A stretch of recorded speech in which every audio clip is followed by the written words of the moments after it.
সালাত, সিয়াম, হজ, জাকাত সহ অন্যান্য ফরজ বিধিবিধানগুলো আল্লাহ সুবহানাহু ওয়া তাআলা যেভাবে নাজিল করেছেন একইভাবে পর্দার বিধানকে মেনে চলাটাও আল্লাহ সুবহানাহু ওয়া তাআলা ফরজ করেছেন আমাদের জন্য।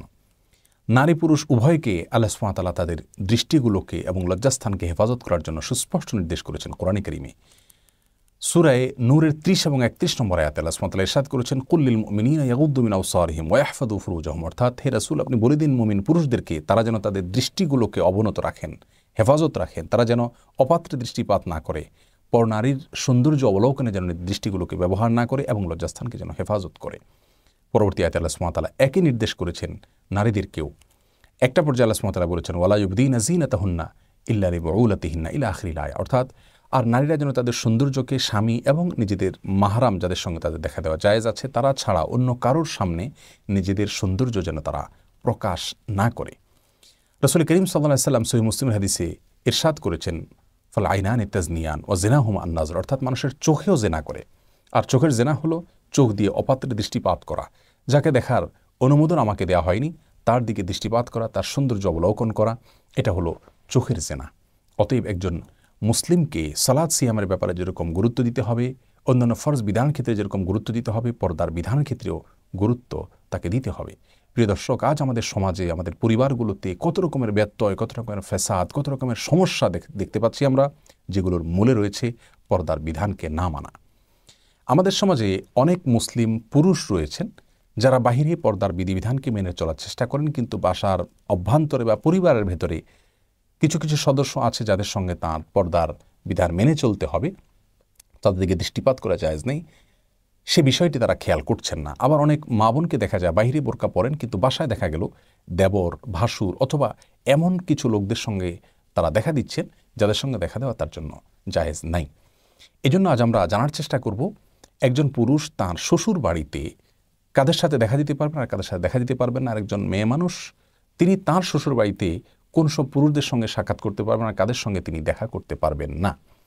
এ বিষয়ে প্রিয় দর্শক, পুরুষের জন্য শ্বশুর বাড়িতে যে সমস্ত মহিলারা আছেন তাদের মধ্য থেকে তার শাশুড়ির সঙ্গে তিনি সাক্ষাৎ করতে পারবেন, তার সঙ্গে দেখা দিতে পারবেন, এবং শাশুড়ির মা অর্থাৎ স্ত্রীর নানির সঙ্গে দেখা দিতে পারবেন, স্ত্রীর দাদির সঙ্গে দেখা দিতে পারবেন, এবং তাদের মা থাকলে অর্থাৎ নানির মা বা দাদির মা থাকলে তাদের সঙ্গে দেখা দিতে পারবেন।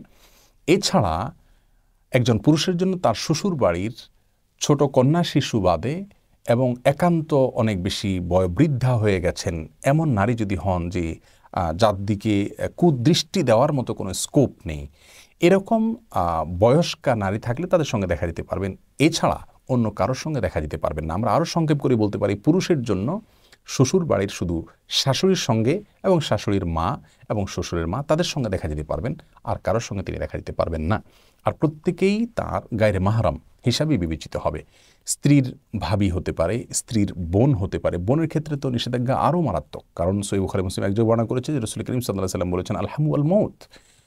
কোন একজন সাহাবী জিজ্ঞাসা করেছেন, ইয়া রাসূলুল্লাহ, শ্যালিকার সঙ্গে পুরুষের জন্য আর নারীর জন্য দেবরের সঙ্গে দেখা দেওয়ার বিষয়ে আপনি কী বলেন? তিনি বলেছেন, এটা তো মৃত্যু। মৃত্যুকে যেরকম তোমরা ভয় পাও, একজন পুরুষ তার শ্যালিকাকে, একজন নারী তার দেবরকে, ভাসুরকে সেরকম ভয় পাওয়া উচিত, তাদের থেকে এরকম দূরে থাকা উচিত, কারণ এখানে ফিতনা অনেক বেশি থাকে এবং ফিতনা পতিত হওয়ার আশঙ্কা অনেক বেশি থাকে। সেই জায়গা থেকে সাবধান থাকতে হবে। তাহলে একজন পুরুষ তার স্ত্রীর ভাবি, স্ত্রীর বোন, ভাগ্নি, ভাতিজি, স্ত্রীর খালা, মামি, চাচি তাদের কারোর সঙ্গে দেখা দেওয়া জায়েজ নাই। শুধুমাত্র শাশুড়ি, শাশুড়ির মা এবং ছোট বাচ্চা থাকলে তাদের সাথে, এবং অতিরিক্ত বৃদ্ধা মহিলা থাকলে তাদের সঙ্গে দেখা দিতে পারবেন। আরেকজন নারী তিনি তাঁর শ্বশুর বাড়িতে পুরুষদের মধ্য থেকে তাঁর শ্বশুরের সঙ্গে সাক্ষাৎ দিতে পারবেন এবং স্বামীর দাদা, স্বামীর নানা তাদের সঙ্গে সাক্ষাৎ করতে পারবেন।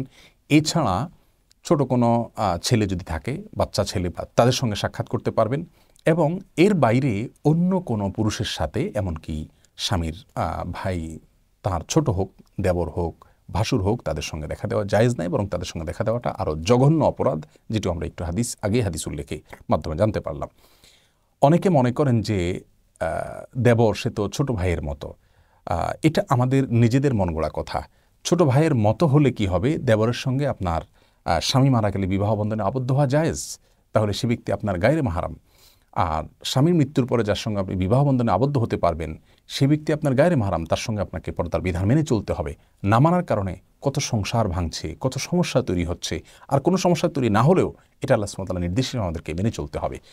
পুরুষ এবং নারীর শ্বশুর বাড়িতে কারা কারা মাহরাম, গায়ে মাহরাম, এই বিষয়টি আমরা উল্লেখ করার কারণ হলো প্রিয় দর্শক, বেশিরভাগ ক্ষেত্রে আমাদের পারিবারিকভাবে পর্দার বিধানটা মানাটা কঠিন হয়ে যায়।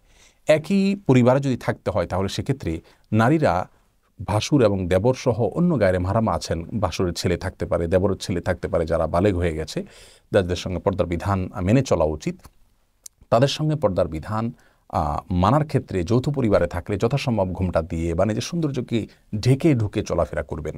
আর যদি পৃথক থাকতে পারেন পর্দার স্বার্থে, সেটা আরও বেশি উত্তম। আল্লাহ সুবহানাহু ওয়া তাআলা আমাদের সকলকে সব ক্ষেত্রে আল্লাহ সুবহানাহু ওয়া তাআলার প্রত্যেকটি নির্দেশকে মেনে চলার তৌফিক দান করুন। আসসালামু আলাইকুম ওয়া রাহমাতুল্লাহ।